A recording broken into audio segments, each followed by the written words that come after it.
6 moves of the spine from the side saddle position. You'll start with your legs in a loose mermaid or M shape. Inhale, lift your arms. Exhale, lean away from your legs. Inhale, float through center, and exhale, reach over your legs. So here we're getting lateral flexion of the spine, and we're pulsing with the breath. Inhales, lift. Exhales, lower.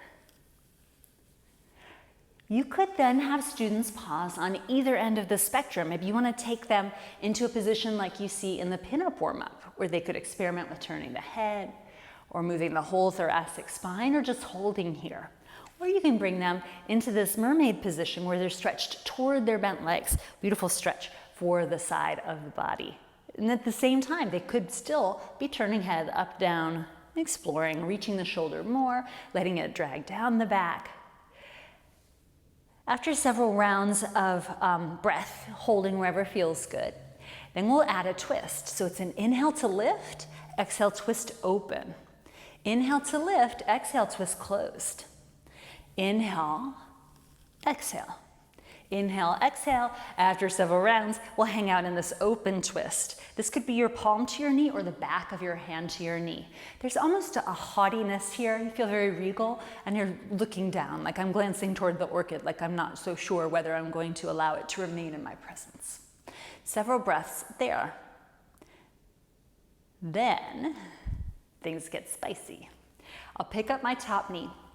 I'll set the sole of the foot either inside the bottom leg or across the bottom leg.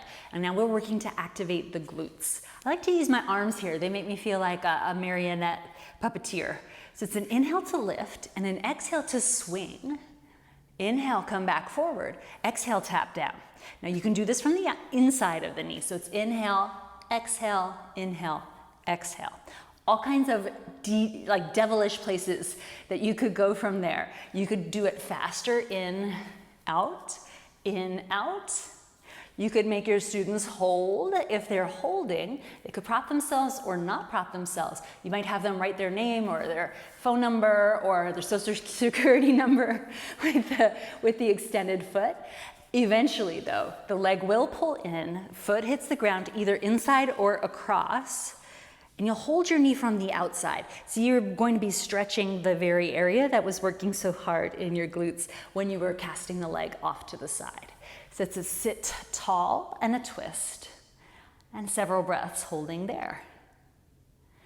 And we'll swing around and do it all again on the second side as a refresher. First we did lateral flexion, in and out, in and out. Doesn't matter which way you go first because you're using exhales to lower and inhales to lift. Option to hold to either side or to both sides. Then we start to move the twist. In, out, in, out. Eventually you could hold in the open twist. We come back through center, knee up, foot down. Inhales, lift. Exhale, swing your leg wide. In, out, or faster, or eventually you have them out here moving their leg around in small and controlled ways before they land finally in this half Lord of the Fishes twist, which could be tight or loose depending on what feels good for the student. You'll notice that this sequence does a whole lot of side flexion and engagement of the side body, but not much forward and backward. So you could finish with some really loose cat and cow. Could happen from an easy seat like this, or from a straddle, or wherever you're going next.